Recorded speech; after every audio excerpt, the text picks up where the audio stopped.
Now we're going to pick up on Daniel's prophecy, Nebuchadnezzar's dream, Daniel chapter 2, verse 37 through 44. Nebuchadnezzar had a dream. He saw the Babylon New World Order, which is the head of gold. Here you have the Medes and Persians as the body. And then as you go on here, you got the Greece.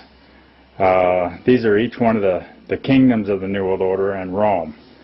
So you have Babylon, kingdom, the Medes and Persian kingdom, the Greece kingdom, and the Roman kingdom. And then it says the Rome split into two legs of iron. And what we're going to focus on is the feet, because as you see here, the feet come back together in his dream. And it's part iron. It represents the state, which we went through the states. And then the part clay is all of a sudden, for the first time, there's another element that mixes in with the iron, and it's the clay. And we're going to get into what the clay is, which is the church. And each one of the kingdoms, as you see, here's gold represents Babylon, silver is Persia, bronze is Greece, iron is Rome. And then when you get down to the feet, you got a mixture for the first time. You have the state, then there's another element that comes in to being and into the feet. And as you see here, here's Nebuchadnezzar's feet. And as you can see, you got the iron, got the legs of iron, and it comes down. Then all of a sudden another element comes into being. The clay is mixed in with iron. And as we see here, the feet represents, the iron is the state, mixed with the clay is the church-state relations. And we're going to get into that more to show you the proof there. And here you see the iron cross. Most are familiar with the iron cross right here. Now this iron cross represents two different things, and here's the Third Reich flag, as you see here with the iron cross. And the Third Reich, and as we see here, Hitler always wore, the only metal he wore on his uniform was the iron cross that we see right here. Iron mixed with clay, church and state relationship. As you see on Hitler's uniform, there's the iron cross right there. Iron represents the state, the cross represents the church. We'll get into more of that. And here's Adolf Hitler. Obviously we covered, this is the Roman salute right here. He's given the Roman salute. And we covered that in video 1. Now we're going to back up into history and find out what this symbol represents. And here we see, this is the This is the 9th century BC Babylonian sun god Shamash from the British Museum. That's where you can find it, from the British Museum. This is a rock they found at Babylon. And here you see on his chest, we see what is called the Iron Cross. This goes all the way back to Babylon. And right here we see that it's a sun symbol of Baal. It's a sun symbol of Baal cross right here. The Mystery Babylon Roots, you can look that up in Revelation 17:5, talks about this Mystery Babylon church, goes back to Baal, the sun-crossed Babylonian god of the sun worship. And here you see the Pope, and of course the Pope always has the Iron Cross here, and the Iron Cross always has dead Jesus. There's always a dead Jesus on the Iron Cross. They celebrate death and not life. And Jesus is always on the cross dead. And here you see the Iron Cross. The Pope always displays the Iron Cross and everything. And as we'll show you, he's the false prophet. Here in Revelation 17:5 it says, "And upon her forehead was a name written, Mystery Babylon the Great, the mother of harlots and abominations of the earth." And here we see that Hitler was just a puppet of the Roman Empire, of the Holy Roman Empire, and we'll get into that more. Here's more proof that this symbol here represents the sun. This is the Babylonian sun symbol. It's not a Christian cross. It's the ancient symbol of Baal. Baal worship, the sun god. And here, where did this come from? It came from a Babylonian seal impression of the 14th century BC. And as you see, you can find the Babylonian plow is located at the Museum of the University of Pennsylvania.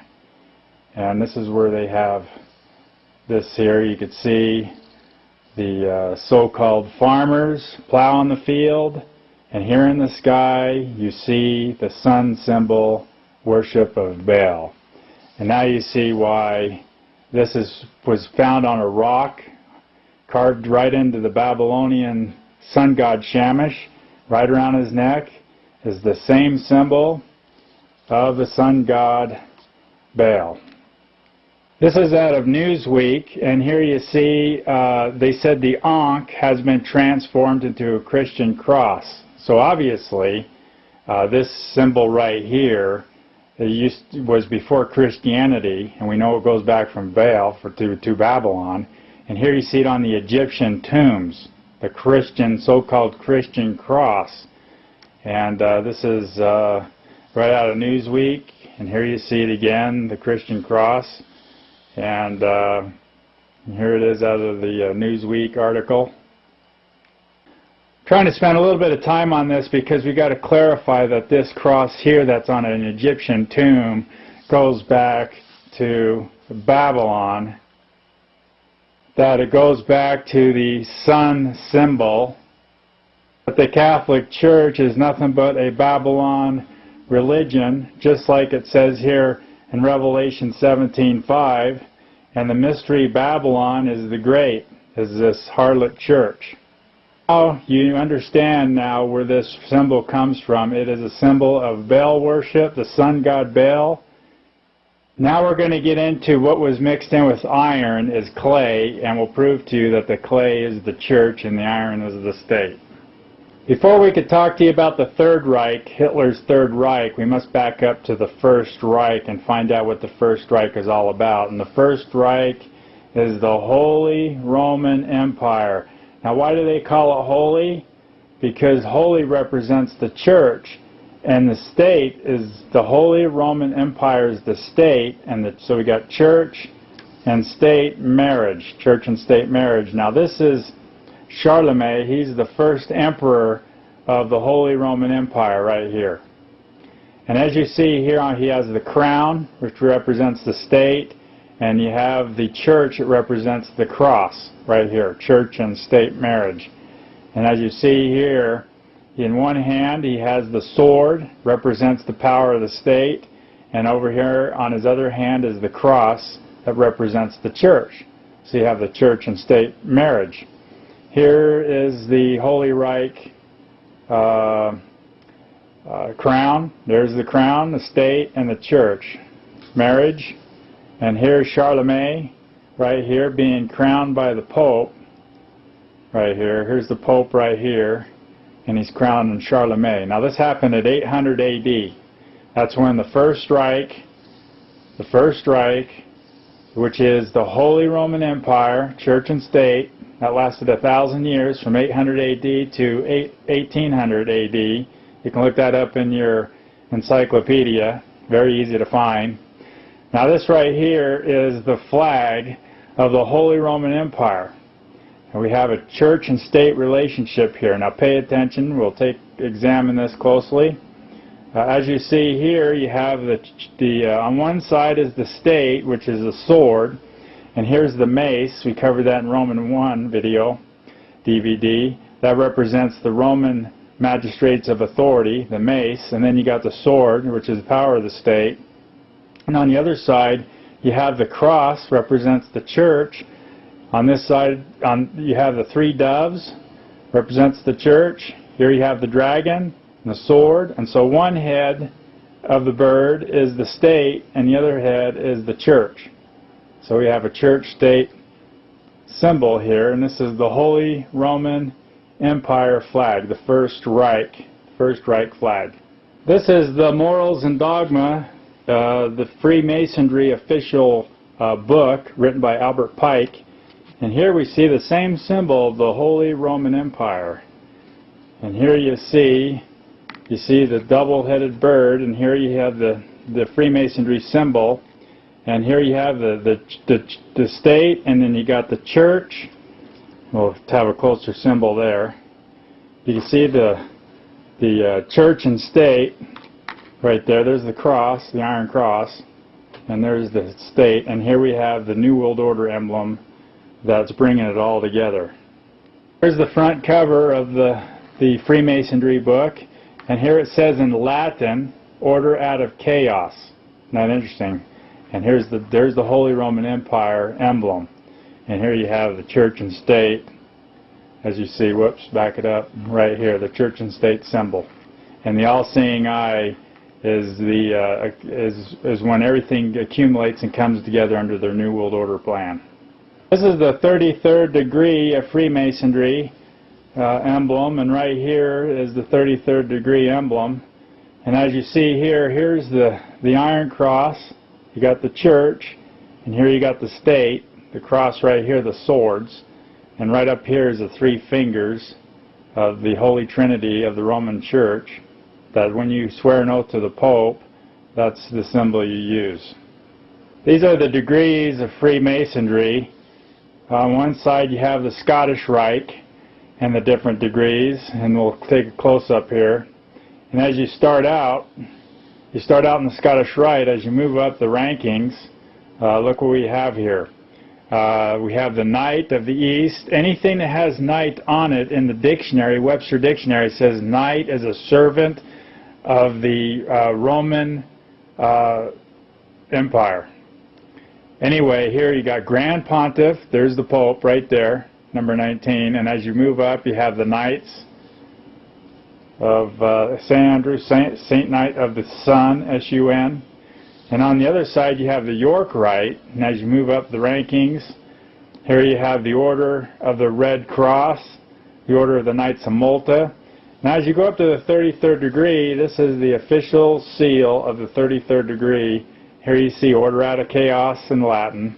There's the cross, and there's the state, the 2 swords. And right there is the 3-finger salute.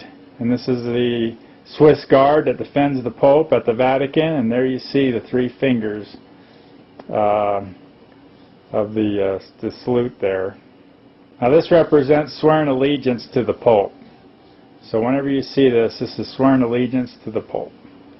Each one of these fingers represents the Father, the Son, and the Holy Ghost. It's the Holy Trinity salute. This is the flag of the Second Reich.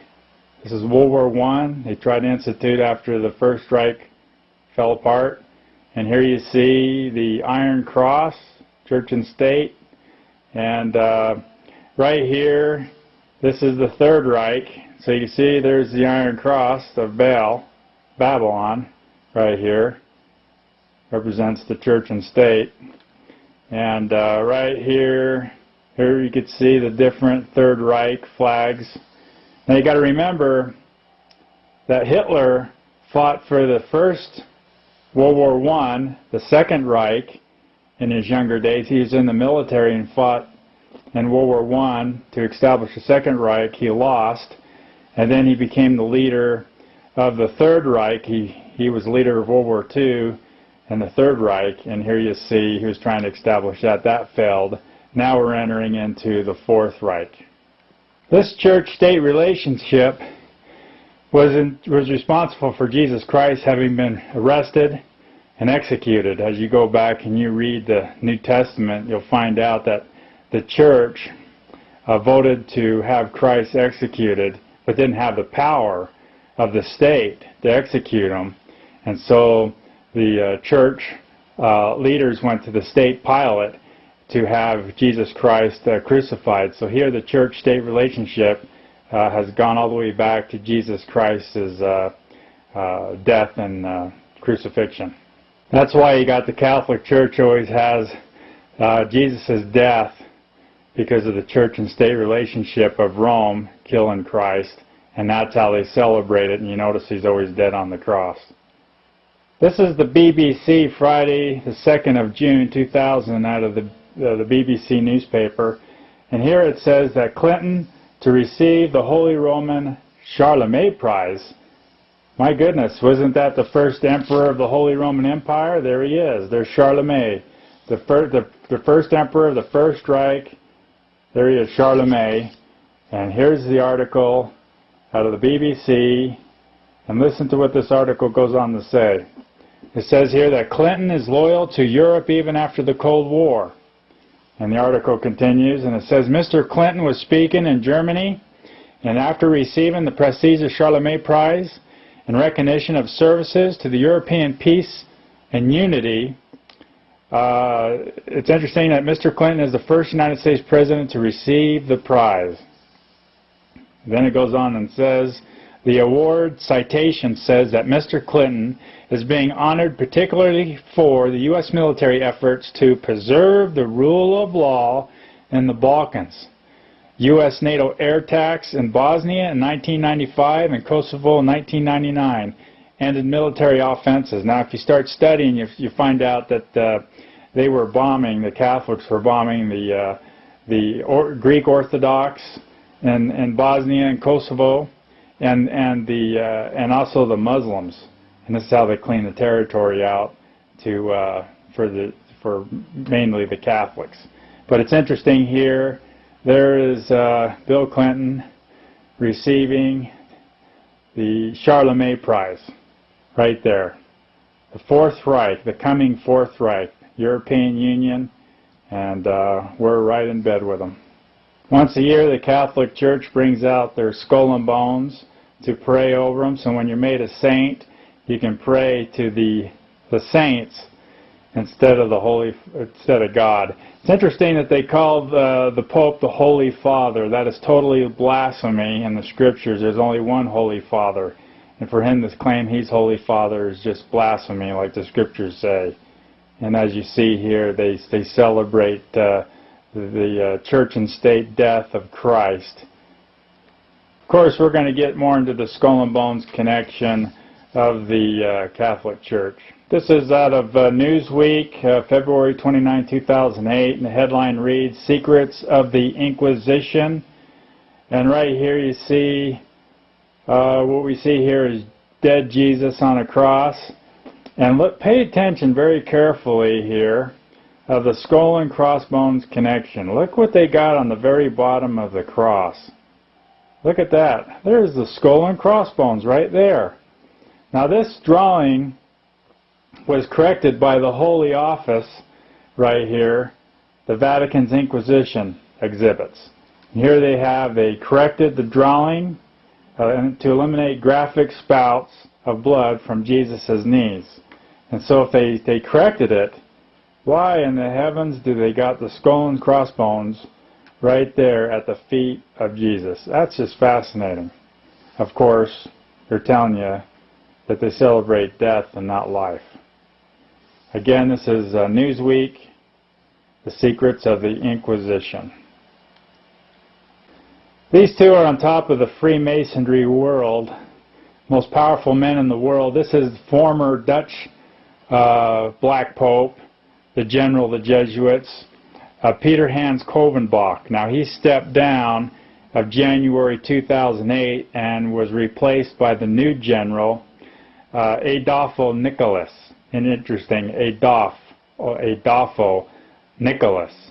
So that's interesting. Strong connection of the Third Reich.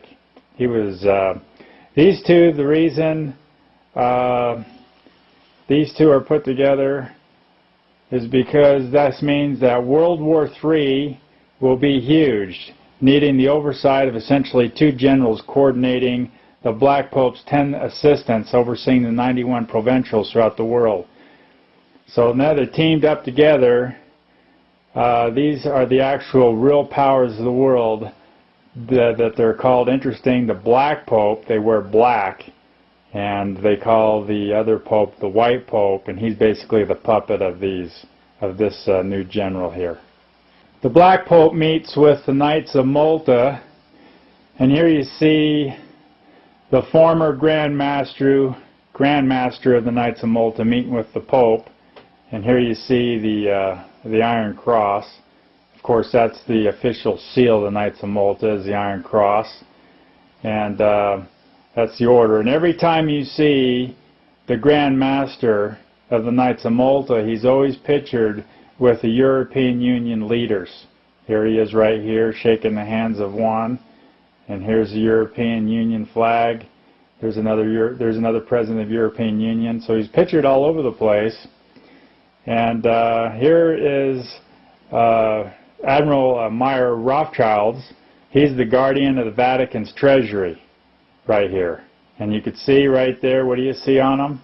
You see the Iron Cross, or the Knights of Malta, or the Maltese Cross. They call it two different things, but it means the same thing. The Maltese Cross. There's Hitler. Of course, you know this goes back to Baal. I showed that to you on the Babylonian sun god, Shamash. And here you see Hitler and the rest of them wearing it.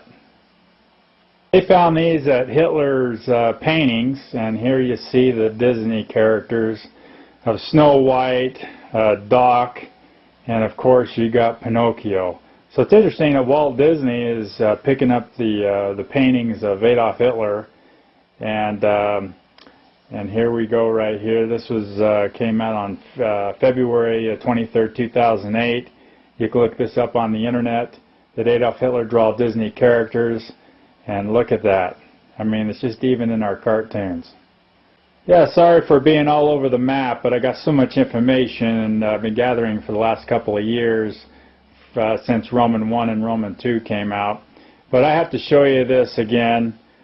John Surratt was one of Booth's bodyguards. This is the Pope's bodyguard. John H. Surratt was one of Booth's accomplices. And this is the official wanted poster that was put out by the War Department April of 1865, and here you see John Surratt. He was one of the accomplices of John Booth, who murdered Abraham Lincoln. And here you see right here, it says right here, $25,000 reward of the apprehension of John H. Surratt, one of Booth's accomplices, right there. And so this is big. I know I keep repeating it in some of my other videos, but this is the original wanted poster, and you rarely even hear about how they captured this guy, and we'll tell you about that. And here is Jesuit John Harrison Surratt, the one that was on the wanted poster, the right-hand man of Booth. And here he is in his papal uniform at the time of his arrest and return to the United States. And here you see him in his Pope's uniform. He was caught as the Pope's bodyguard at the Vatican. Everybody around the world knew that there was a $25,000 reward, and everybody in the world knew that Abraham Lincoln was shot and looking for this man, and they've caught him as the Pope's bodyguard. Anyway, the Travel Channel, I got a clip of that where they admit that the Vatican was behind the assassination, and so a lot of stuff is coming out since. John Surratt was a Jesuit, and this is the oath that all Jesuits take. And this is found in Congress.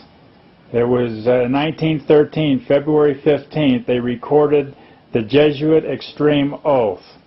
And it was recorded in the congressional records right here. And here's the House bill number, and here's the page, so you can find it.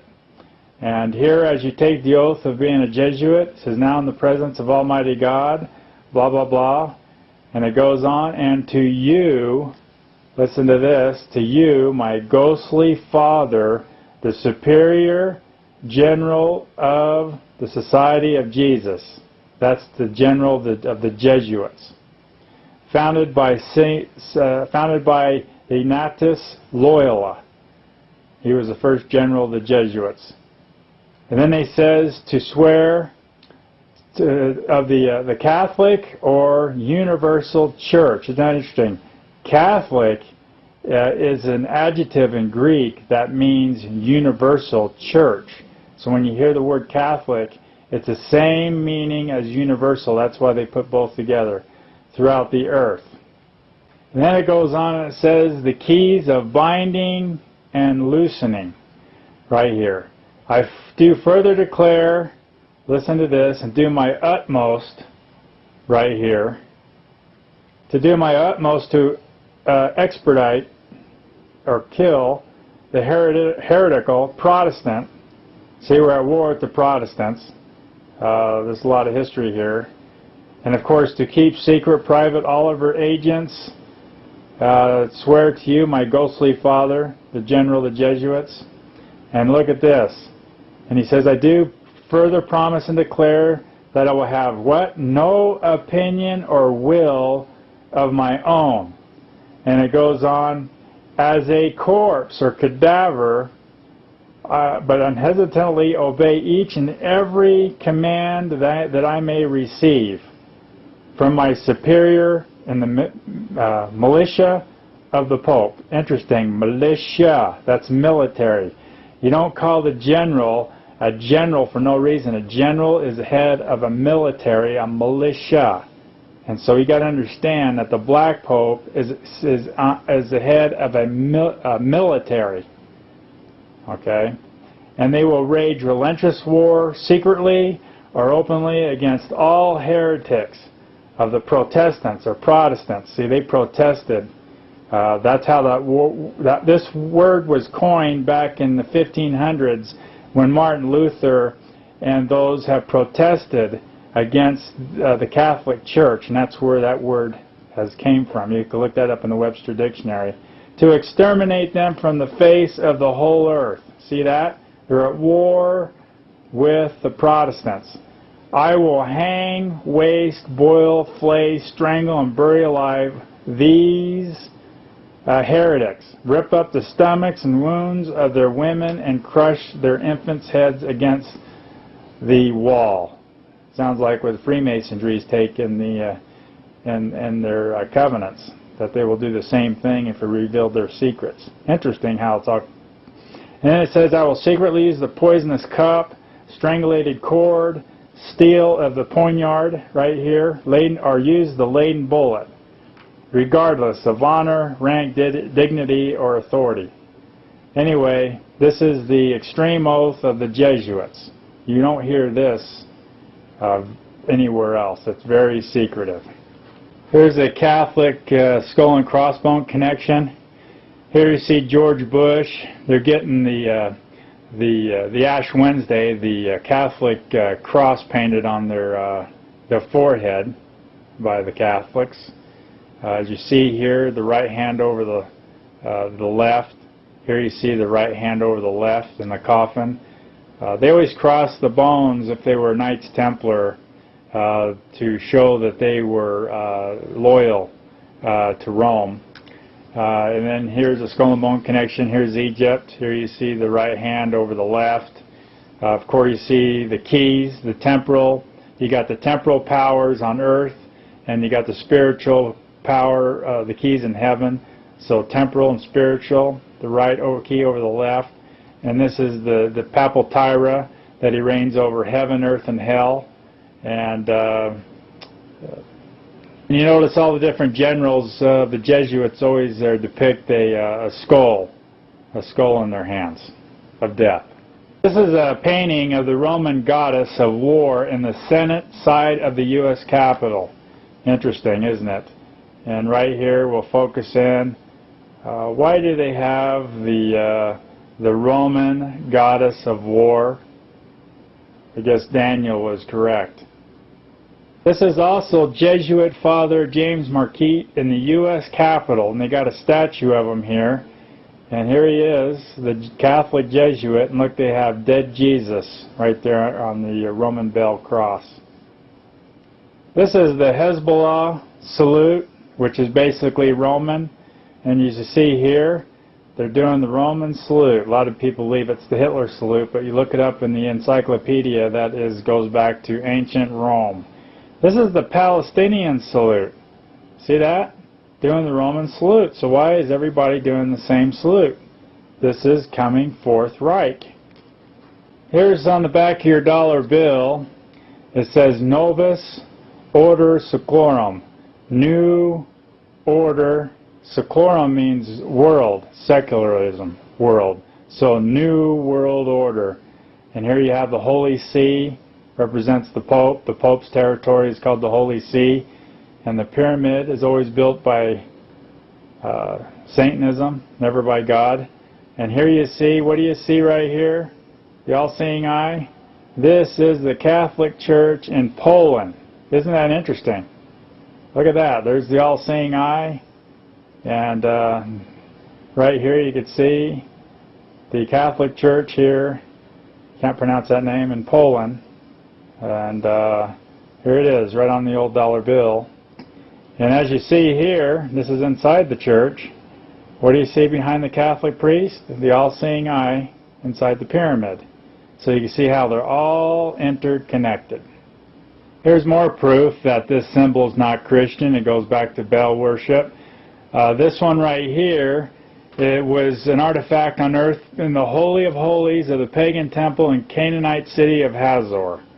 Right there. And it's a symbol of the storm god Baal, right there. So there you go, more symbolisms. The Roman Catholic Church puts it right there on their coin. Of course, on their golden cup in Revelations, there you see the same symbols of Baal worship. So here's more and more evidence found that this is not a Christian symbol. This is what Scripture, Revelation 17, tells us. It's Mystery Babylon, right there. This is Time magazine. It says here, who needs Washington? And there's Arnold Schwarzenegger right here, California governor. And right on his belt buckle, look what we see on his belt buckle right there. It's a skull and crossbones right on his belt buckle. And there it is blown up. And there you see the comparisons. Of course, George Bush was skull and bones. They're all members of the secret order of Bohemia. And here is Arnold at Vienna, right here, shaken. He just got back from the Mass of the Dead here in Vienna on May 29, 2006, when this picture was taken. And obviously the skull and bones was placed on the Pope's coffin. On the Pope John Paul I, who was only in office for 33 days, was murdered. And this symbol right here was carved into his coffin, on the foot part of his coffin. So you can see the skull and bones connection goes back to the First Reich of the Holy Roman Empire, Church and State. The Scriptures say, those who hate God love death, Proverbs 8:36. And here you see, this is Hitler's, one of their badges. Wewelsburg was going to be the center of the New World Order. I got a clip on the History Channel that shows you that this was the center of the Vatican New World Order. That's what the History Channel said. I got a copy of it. And here you got the skull and crossbones. How convenient that it's all linked together. And once a year they pull out their skulls and the bones of the saints so you can pray to them. And of course here's the skull and crossbones, and there's George Bush Sr. right there in Yale University. There's the bones. See that? And this is the California church right here, the skull and crossbones. And this is the Santa Barbara mission in California, founded in 1786.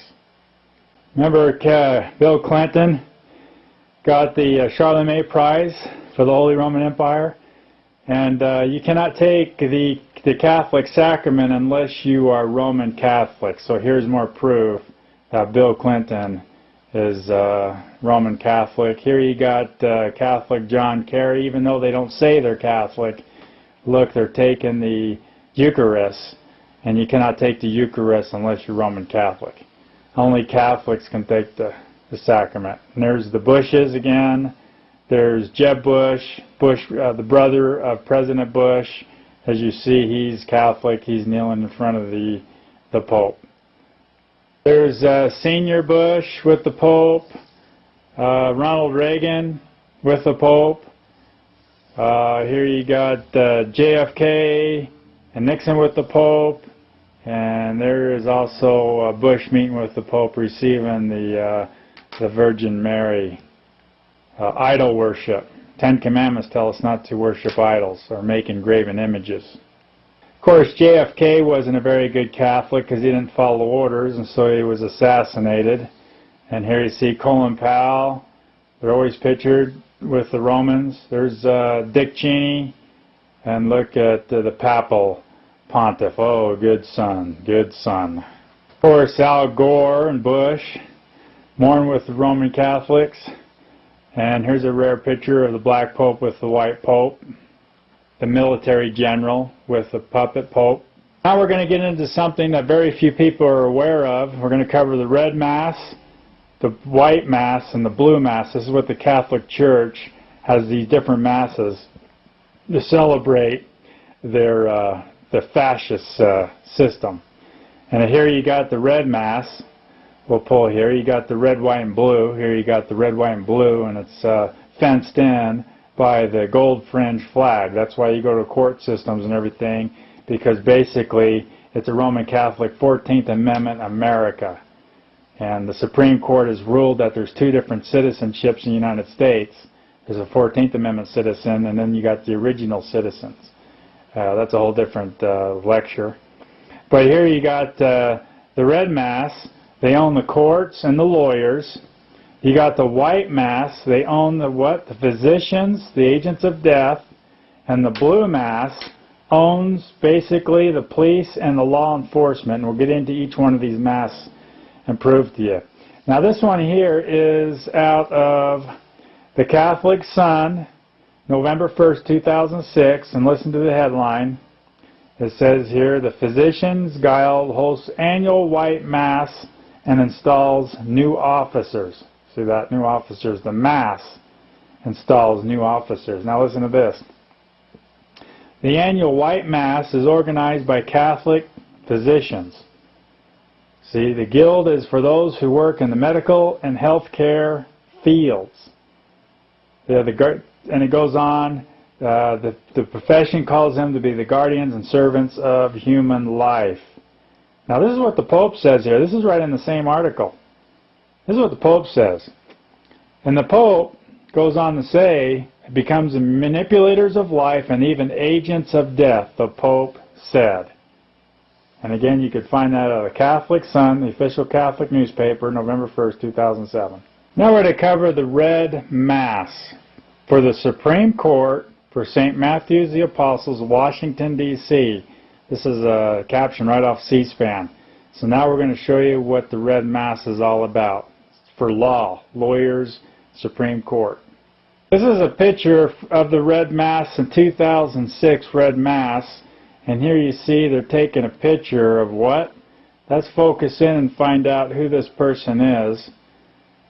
This picture is a picture of Thomas More, Murderer More. And we'll cover what he did that was so disgusting, that he killed the Protestants and the Lutherans for bringing in the Bible to the common man. And here you see in the Red Mass, they're here celebrating the death of the Protestants. This is out of the encyclopedia, Thomas More. They made a movie of him, a play in the 50s. They'd written a 50s play about the life of More, and they called it The Man of All Seasons.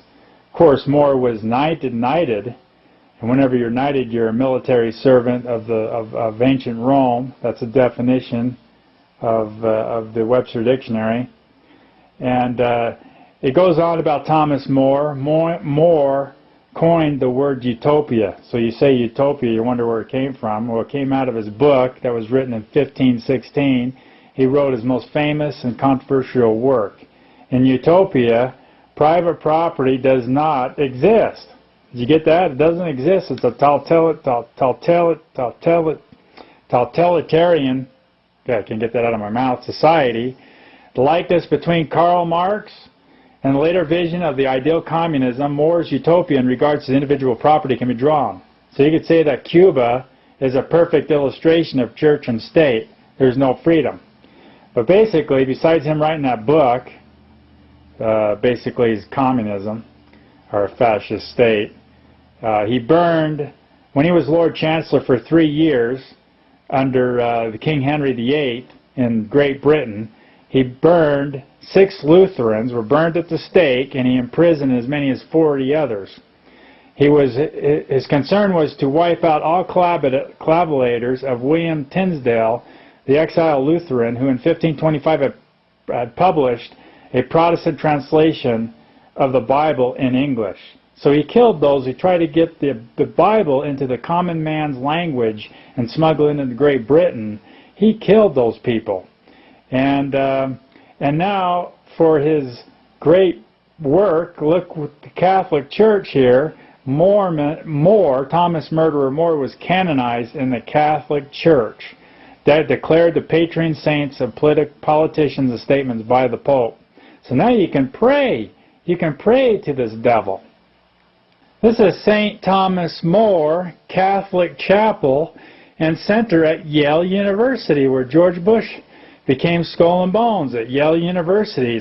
It's no surprise that Murderer More, St. Thomas More, which is he's right here, and here's a photograph inside the Catholic Chapel at Yale University displaying St. Thomas Murderer More, and it fascinates me that they name a chapel after this man who has killed anybody that tried to get the Bible into the common man. It's sickening. Here's the Thomas More Society, and this is what Thomas More did. He burned all the Bibles and executed those who tried to get the Bible in the common man's hand. There's Thomas Murderer More. Of course, now we have the majority of Catholics on the Supreme Court. It's called the Pope's Dream Team. 5 of the 9 Supreme Court justices are Roman Catholic. So when they vote to take your guns away, you know who's behind it all. And here's George W. Bush at the 52nd, right here. He's at the 52nd Annual Red Mass in Washington, D.C. A historical tradition within the Catholic Church is held on Sunday before the opening session of the Supreme Court. Every year they get together and they celebrate Thomas Murderer More. And here you see the Supreme Court Justice, and here's George Bush, and there it is, the Red Mass is Laura Bush. And there's Thomas Murderer More. And here he is displayed right on the plaque of that picture. There he is right there. There he is. Thomas Murderer More right there. And it's sick. They're taking pictures of this great demon that wouldn't let people have the Bible.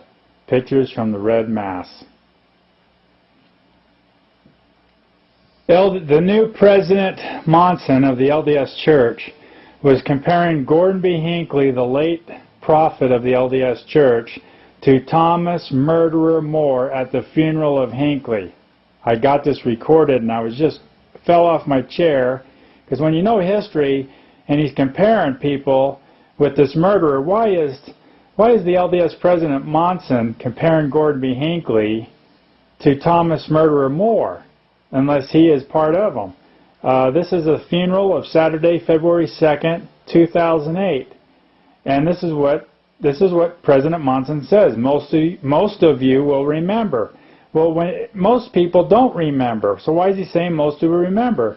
Learning of St. Thomas More, an English statements, an author of an earlier period who was steadfast and cleaving unto his beliefs. He was called a man for all seasons. Amidst the conflict of our time and the turbulence of our seasons, our Heavenly Father has provided for us a man for all seasons. His name is Gordon B. Hinckley. So why is he bringing in Thomas More and comparing him to Gordon B. Hinckley at the funeral? I mean, this is really sick. Here's Thomas Murder More burning all the Bibles. This is terrible to even be compared to this man. And right here is Gordon B. Hinckley at BYU with mass murderer Dick Cheney. And of course, fuel, that's a good one. It's coming out. There's no way a building can free fall and kill all those people without these were all in bed together. Dick Cheney. And so he got the honorary degree for public service at BYU in April of 2007. I got that on tape. And so it's just sickening how all this is going on in front of people and they just can't see it. Of course, you have Governor Mike Leavitt, who's LDS. He's also at the Red Mass. Interesting. This is the pamphlet of the Blue Mass. Interesting. Now we go in white. We discovered the physicians, agents of death. We talked about the Red Mass, the lawyers, and court system is controlled. They celebrate the Supreme Court and the death of the Protestants, the war against them. And now we have the Blue Mass. And look at this. This is unbelievable. What are they trying to renew, remember, and rejoice is the destruction of the Twin Towers. This is 2005 brochure here. And I'll pull away so you can see the whole thing. Look at that. Blue Mass. Rejoice, renew, remember. And here you see the destruction. And it's all symbolic of the Protestant war against those who want to read and worship the true God. Here's the Blue Mass, and here you got the police and fire department right here. And here it is, the Knights of Columbus to host the Blue Mass, February 24, 2005. See that? Hundreds of firefighters and officers come to this Catholic Mass. And so I looked up the word knight in the Webster Dictionary, and it says the definition of knight is ancient Roman military servant. And I looked up the Knights of Columbus in the dictionary. It says it's a fraternal of men, the Society of Roman Catholic Men founded in 1882. So everything is Roman Catholic. You know, why do they call it knight? Knight is an ancient Roman military servant of ancient Rome. So you got the Knights and the Catholics. They're all mixed in together of this Blue Mass. So now you know, the red, white, and blue, you're under control.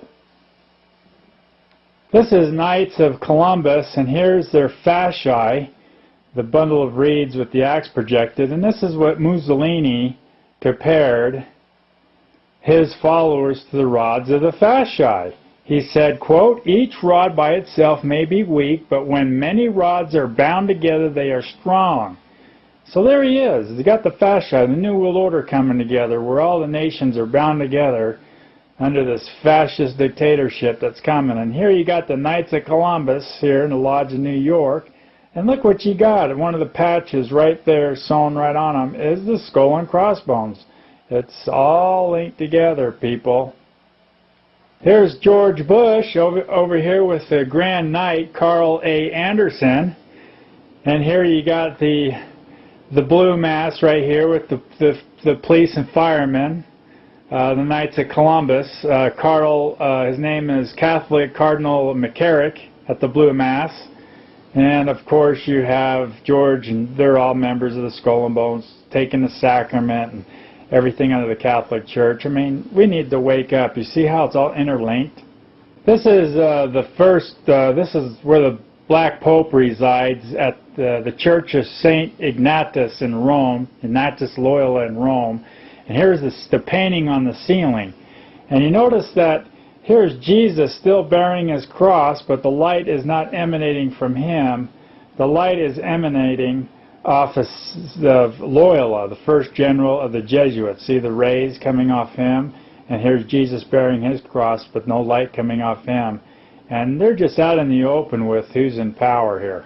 This is big news. This is from the Times UK, November 16, 2007.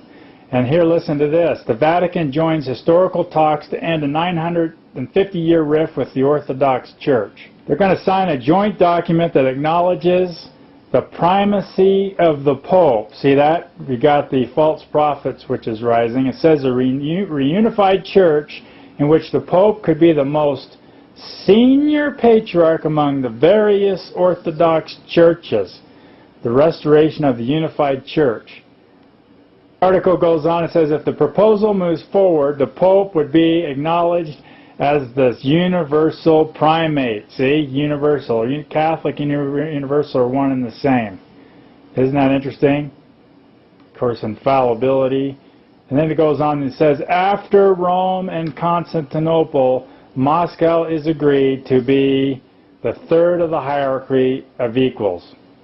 So here you see World War III. You see that Moscow is going to be the army. It's going to ride the red horse to destroy America, and one-third of mankind in Revelations 9. And this is what patriarch, since the Pope is going to be acknowledged as the patriarch, we had to look that up in the dictionary. It says the father and ruler of a family. Usually it applies to the progenitors of Israelites, Abraham, Isaac, Jacob, and the sons of Jacob, or the heads of the family before the flood. So the head of the family of Israel is what the Pope is being set up to become. Sorry, I'm bouncing all over the place, but I don't have a script. I'm just going. I got so much information. I'm going to leave a lot out. But here you got Charlemagne, who's the king. So the Holy Roman Empire means that the holy part of the empire is the Pope. So the Pope is the holy one. And the Roman Empire is the king or emperor. And so you got two heads of the snake. You got the Pope and the king right here. Let me back it up here. You got both the church and the state. And so you got the church and the state here. You got the church and the state here. And so this is the two heads of the snake. So ever since the legs of iron were mixed in with clay, you have the clay, which is the church, and the iron, which is the state. And as you see here, there's the iron cross. The iron is the state, the iron in the cross, and the cross is the church. Thus, iron cross. It's kind of interesting. So all I'm trying to say is you got church and state mixture in the feet, as Nebuchadnezzar's dream is in Daniel. And so I'm just saying that you have the church and state relationship. There's always been two heads of the beast that was prophesied by Daniel from 800 AD all the way up to the coming Fourth Reich. And out of the feet of clay you got 10 toes. And after World War III will rise the 10 toes, or kingdoms, and out of them will rise the Antichrist out of the Fourth Reich. So how do you see here, we have the First, Second, and Third Reich, and after World War III will rise the Fourth Reich, and there'll be 10 kingdoms, or when the earth is divided into 10 regions. And out of this will come the Antichrist, will come out of these 10 kings. Remember in DVD number 2, I talked about how the Vatican is going to be destroyed so they can relocate to Jerusalem. This is out of the BBC, Tuesday, July 17th, 2007. And it says here that the ancient library, Vatican Library, to close. And it won't be reopened until September 2010. Now it's interesting. Well, it's 37 miles long. My gosh, that's really long. 37 miles of books and documentation. And anyway, it says here in the article, it says the Vatican Library to close on May of 2007. So they've been ahead of us. They've been closing it. So when people see renovations going on at the Vatican, they see the murals taken down, the books being removed, they can say, oh, we're renovating the building. And little do they know they can actually take those books and paintings and smuggle them out to somewhere safe. Anyway, it says here in the article, the decision to shut down the library was made without warning. It won't reopen until 2010. So the real reason is to move out the library out to a safe location, because during World War III the Vatican will be bombed, and after relocated to Jerusalem. And of course you have Roman too. So somewhere between October 2008 and before September 2010 there will be World War III.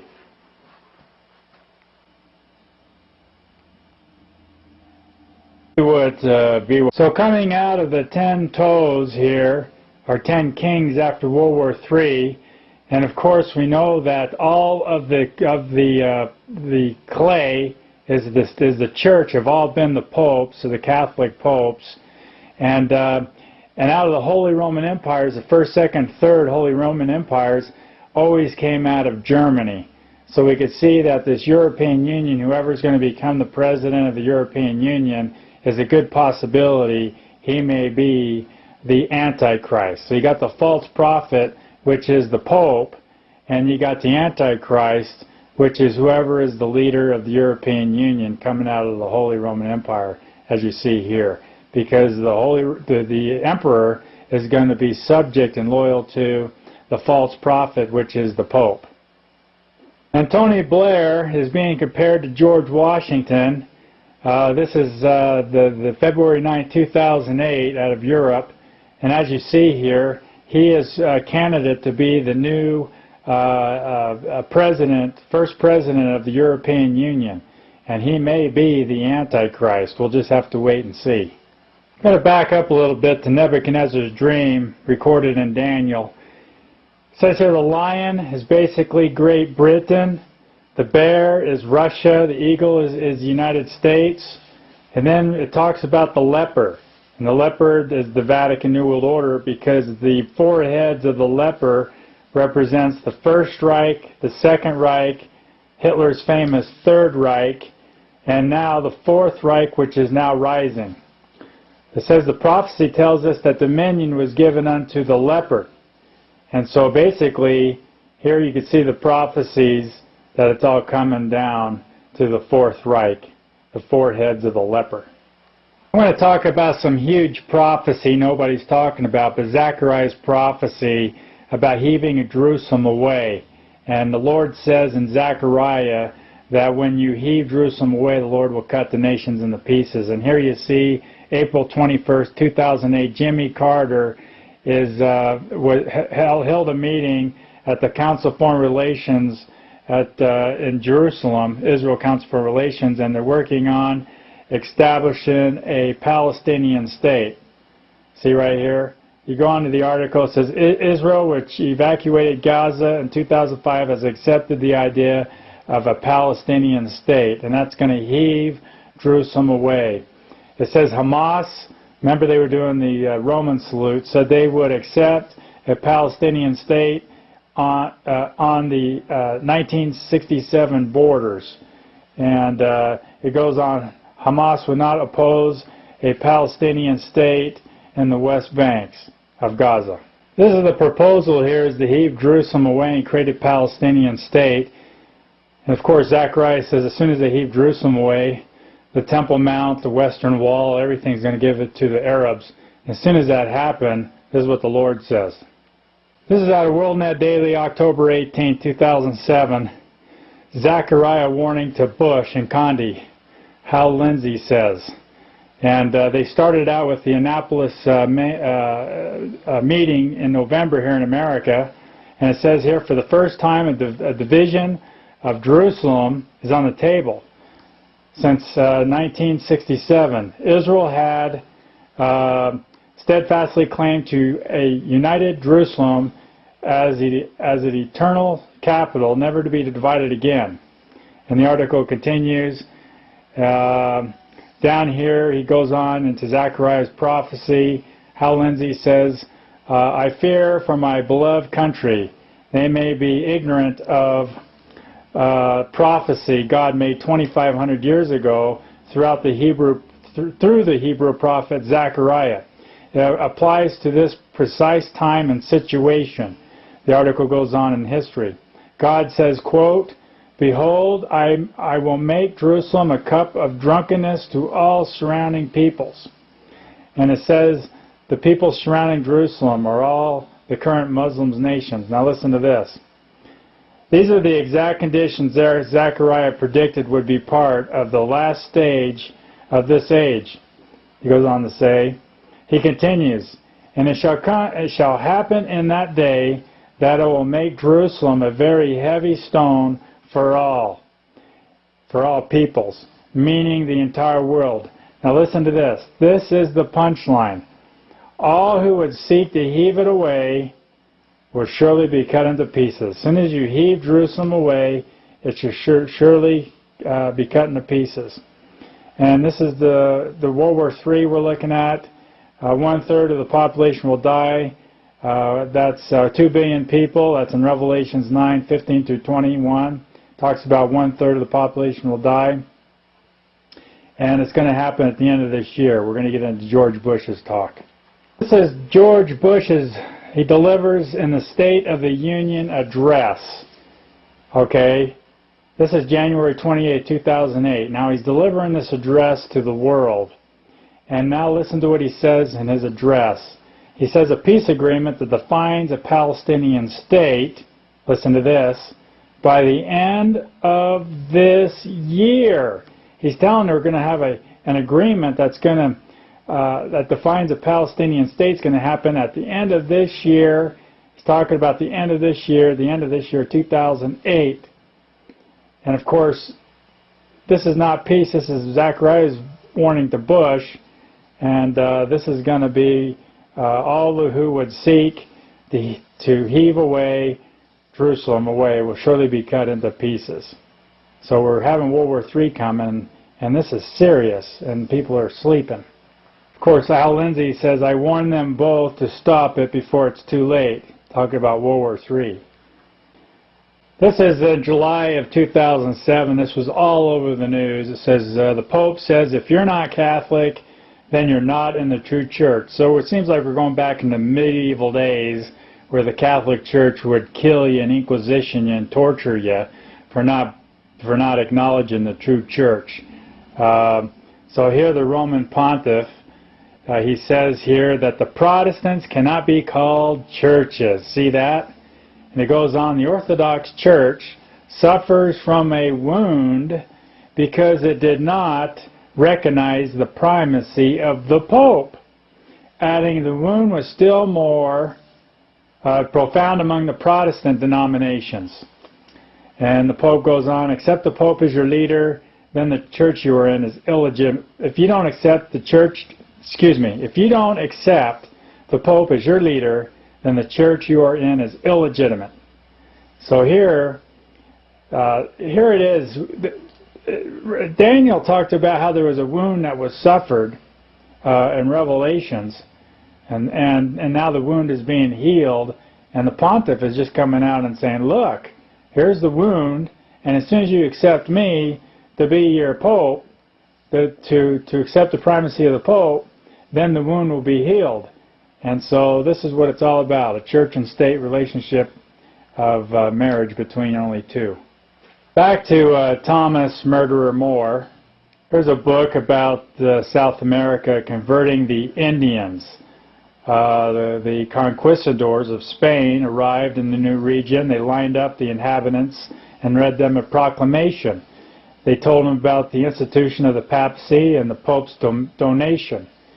And those who were subdued by force, and some fled to freedom, and they were usually recaptured. And here you see this ancient painting down there that they found that shows the Indians being baptized. And here's the Roman priest.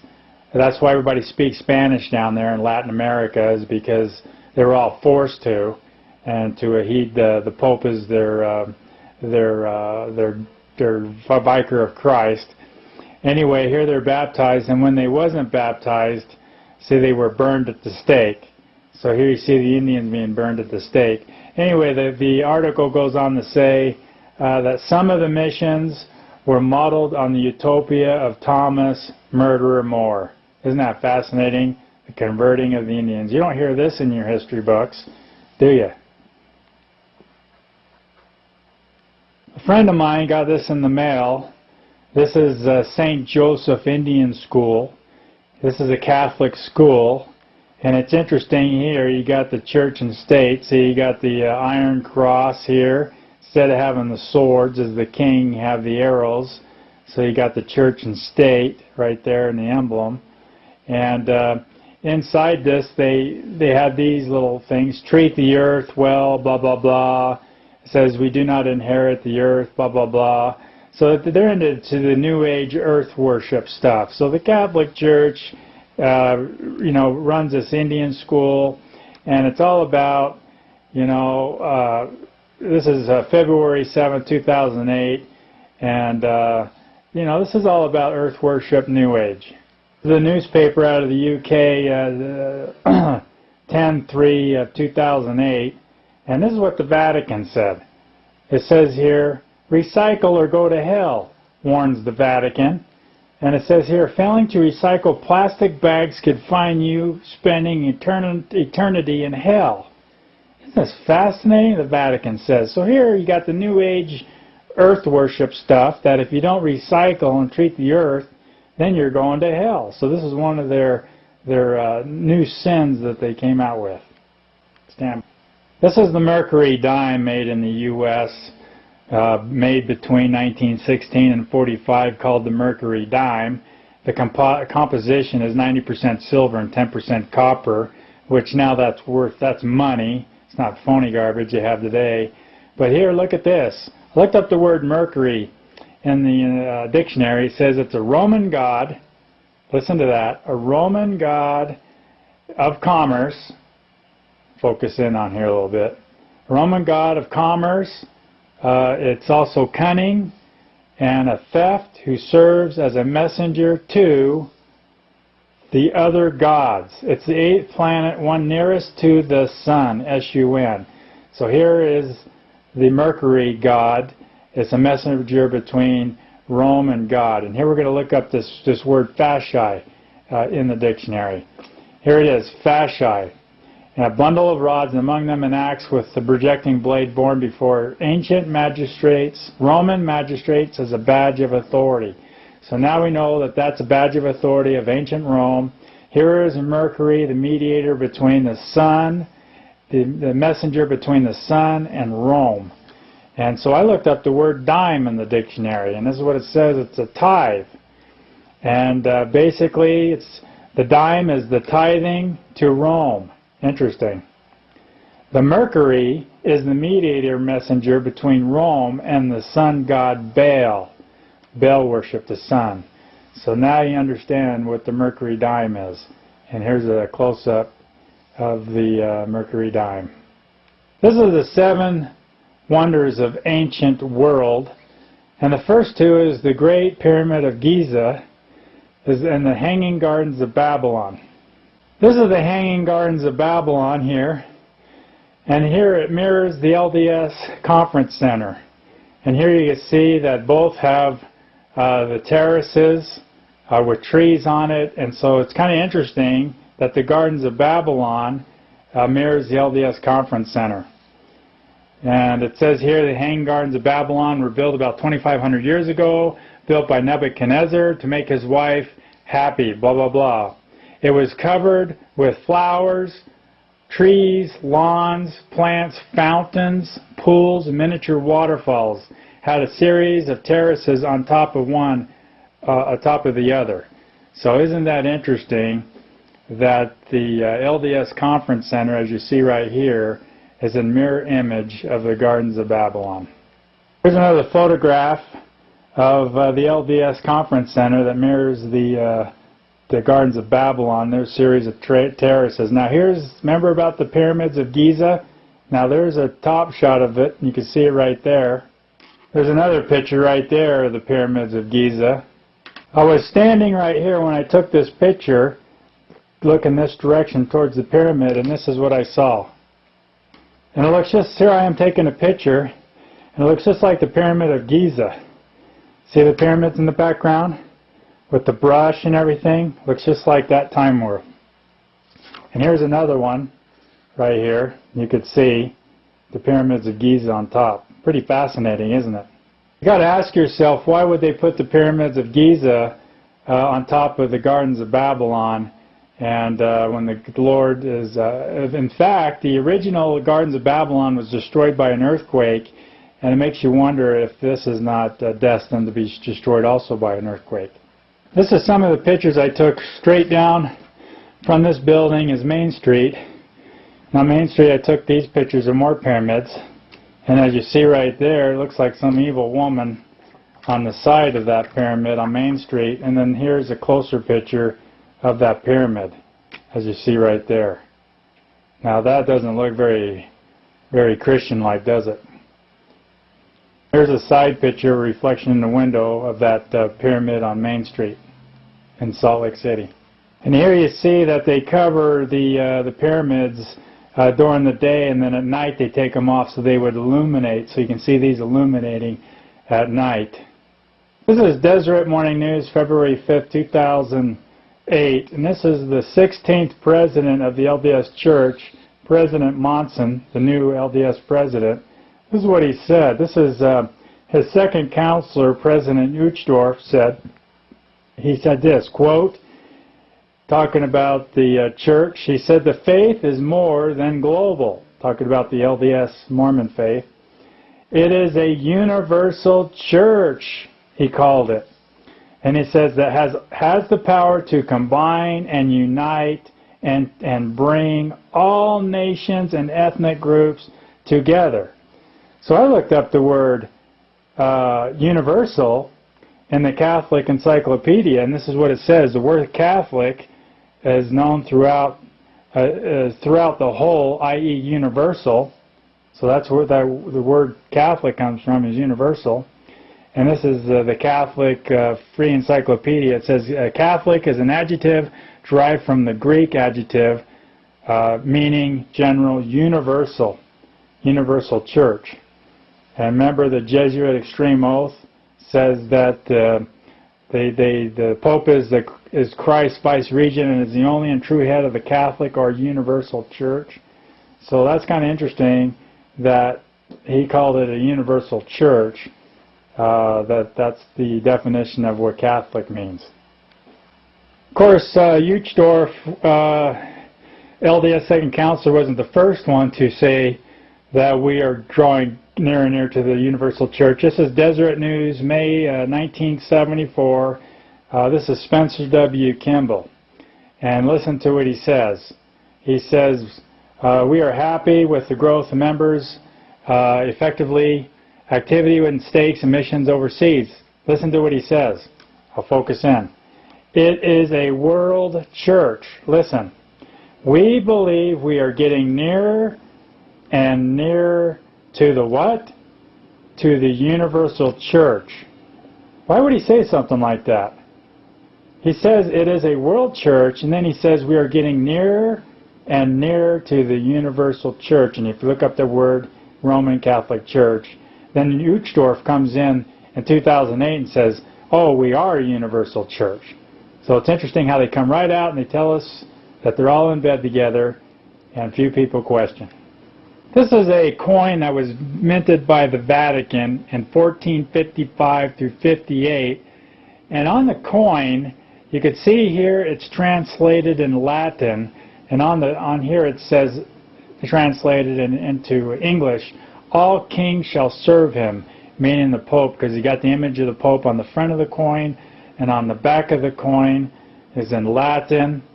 As you see right there, there's the Pontiff coin on the back. Here, this translates into Latin, which says, all kings shall serve him. There you go, all kings shall serve him. It's a two-headed beast. The Pope is a spiritual head, and the king is the king, and he is subservient to the spiritual king that holds both the king, both temporal keys and spiritual keys. Very interesting, right there in your face. How many kings of the earth make mint a gold medal in the honor of the Pope. And here you see that the U.S. Had a coin minted here after the Pope. Now you tell me how many religious leaders gets a king of the earth or even the U.S. Congress to mint a coin after the Pope. Interesting. Of course, this is the old days where the Pope is being escorted here and there's his badge of authorities and everything. Anyway, I picked up this newspaper in Utah County, which is 95% Mormon, and this is a hospital here in Utah County. And here you see Utah Valley Regional Medical Hospital. It says here, this is where I got it from. And look at this. I mean, here you got the double cross right here. There's the double cross. And here's my ghostly father, the general of the Jesuits, because he's always the ghostly father. And here you have kind of a ghost, a shadow of this priest. It's just interesting to me that when you got something that's 95% Mormon and then you got a Roman Catholic chapel inside of a hospital, it's kind of interesting. Got to remember that the hospitaler system, how it came to be called hospital, is because one of the Pope's militaries was called the Hospitalers. You got the Hospitalers, and then you had the Knights Templar, and the Hospitalers were basically the physicians. And so everything is linked in history. There's so much information. Hopefully I just plant a seed in you so you can do your own homework. This is the original Satan Clause, BBC News. Published in 2005, December 22nd, 2005, BBC. The article says Santa Pope, and it goes on, has been part of the papal wardrobe with white fur since the 12th century. Here they show you the same Santa outfit that the Pope's been wearing since the 12th century. And I want to show you a few things, the comparisons between Jesus Christ and Santa Claus, and we'll make a few observations here. It says here, Jesus has white hair like wool. In Revelations, Santa has white hair like wool. Jesus has a beard. In Isaiah 50 verse 6, Santa has a beard. Jesus comes in red apparel. In Isaiah 63, 1 through 2, Satan comes in red apparel. Jesus' hour of his coming is a mystery. Santa hour is coming as a mystery. Jesus comes from the north from where he lives. Santa comes from the north. I mean, this just goes on and on and on. He's just a counterfeiter. Jesus is a carpenter. Santa is a toy carpenter. Jesus comes as a thief in the night. Santa comes as a thief in the night. There's just no end to the copycatting, even his name. I mean, look at this. All you do is reverse a few, just rearrange a few of the letters from Santa, rearrange it to Satan. It's a counterfeit. So the counterfeit, as you can see right here, I mean, everything about this guy is counterfeit. You know, I mean, it's just unbelievable. Anyway, there's a lot more to the story.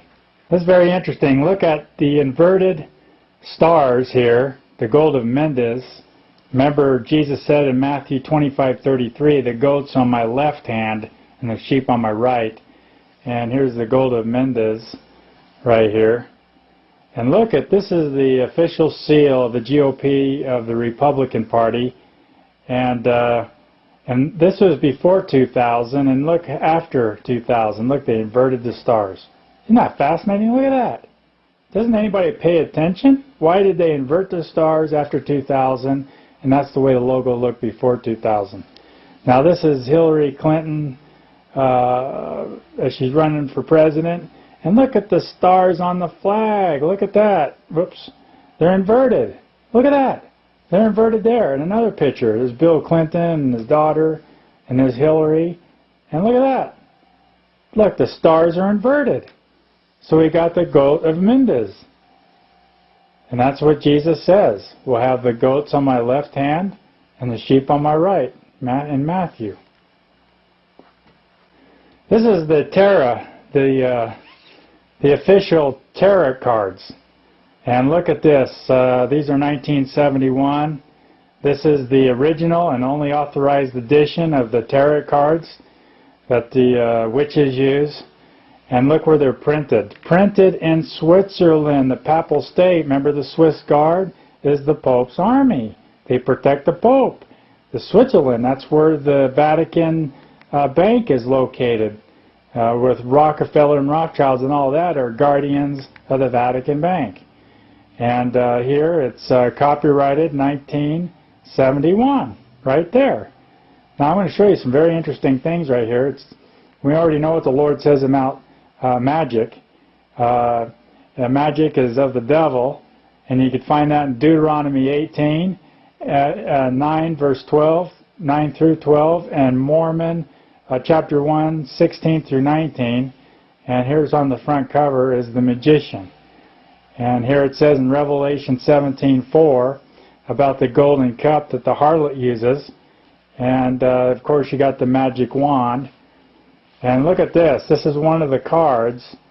It's the Pope. Look, there's the Pope's tire crown. There's the three-finger salute right there. And right here, there's the keys, the temporal keys and the spiritual keys. And this is a picture of the Pope right on the tarot cards. Isn't that fascinating? Now, this blew me away. Look at this, the tower. Holy cow, look, this is just like 9/11. You got to remember, these are 1971 cards. And that looks just like the Twin Towers coming down. Look at that. It's on fire. You know, people falling out to their deaths. And this is called the Tower. 1971. Right there. These are printed, copyrighted in 1971. Isn't that fascinating? That just blew me away. And then look at this card over here. Remember what the Lord said about the goat shall be on my left? Look at the symbols of the goat head on the tarot card. Look at the goat. See that? Jesus says the goat's on my left hand. And they purposely put the Satanism on the cards. This is like the Ouija board, but this is the card game called the tarot cards. So the Lord forbids us to tamper with these things. There's some more cards in the deck. And here you see Satan. See, there's the inverted star right there. The goat head of Mendes right there. Of course, Satan has bondage because you got the chain between the male and the female. And of course, this looks like Eve. We've got the fruit here on the tail. And here's another card right here. Look at these different cards. Here's the sun, the worship of the sun. Here, this looks like Eve, because on this tree here looks like the forbidden fruit that she took. And here's the snake that tempted her to take the forbidden fruit. And on here you got Adam. And this looks like it could be the tree of life. You were kind of barred from it. But it's interesting. They call it the lovers. And just a bunch of interesting things here. Here's some more goat heads. The goat head in the chair. Right there's the goat head. Here's another tarot card. And here you see this card is called Death. And here's the Pope. Look at the Pope right here on the card. There's the Pope with the fish hat right here. And on this card over here, look at this. There's the fish, the Babylonian Pope fish hat. So you got the fish coming out. And it just looks just like his hat. See the hat there and the fish that goes back to Babylon. And the golden cup, you know, talks about the horror of Revelations. Revelation 17. Pretty fascinating. And then here's the satanic pyramid right there. And there's more of the golden cup. It's all part of the tarot cards. Here are the instructions of the tarot cards. And it's kind of interesting over here. It says, was a genuine scholar of the occultism who published the works include the Holy Kabbalah. And you notice that this book right here, Morals and Dogma, see, this was a Freemasonry book. This is all about the Kabbalah. Everything in here quotes the Kabbalah. See how they're linked? This is the front cover of the Morals and Dogma of Freemasonry, the 33rd degree, printed by Albert Pike. And here he is right here on this page. Let me flip the page just to prove to you that they quote the Kabbalah all over the place. Look at that. Kabbalah, Kabbalah, Kabbalah, Kabbalah, Kabbalah, Kabbalah. So does it surprise you that the tarot cards, as it continues here, a scholar of occultism, has published works including the Holy Kabbalah. I'd be very careful and use the King James Version of the Bible, which is the most correct.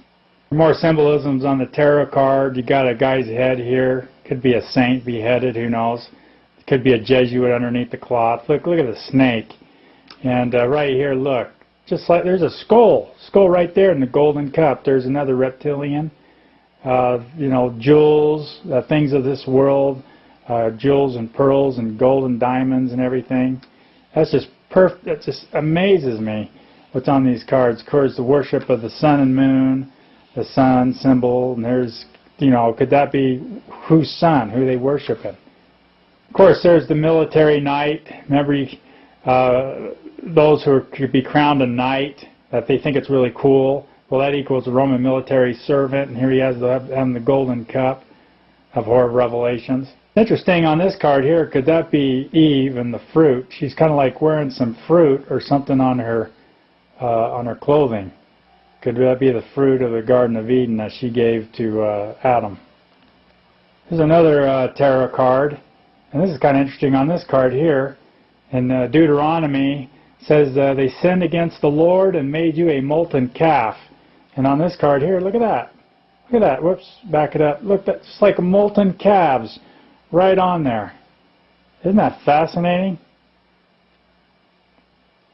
Of course, here you got the golden cup. There's the Babylonian sun-crossed Baal.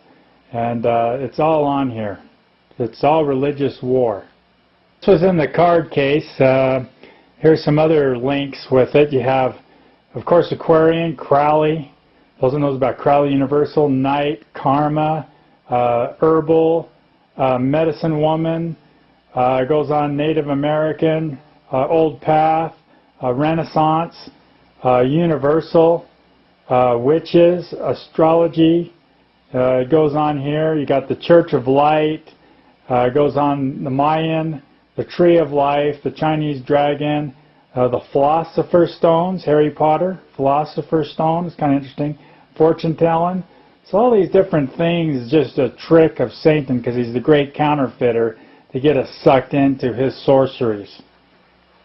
Newt Gingrich used to be the Speaker of the House in Congress, and he compares the Jedi to the Jesuits. Remember, the Jesuits are the military organization of the general, the black general, the Pope.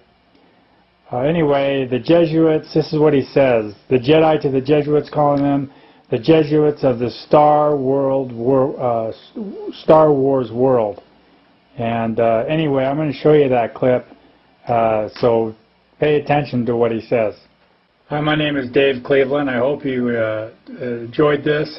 I hope and pray that you may be able to get this information out, and God bless you.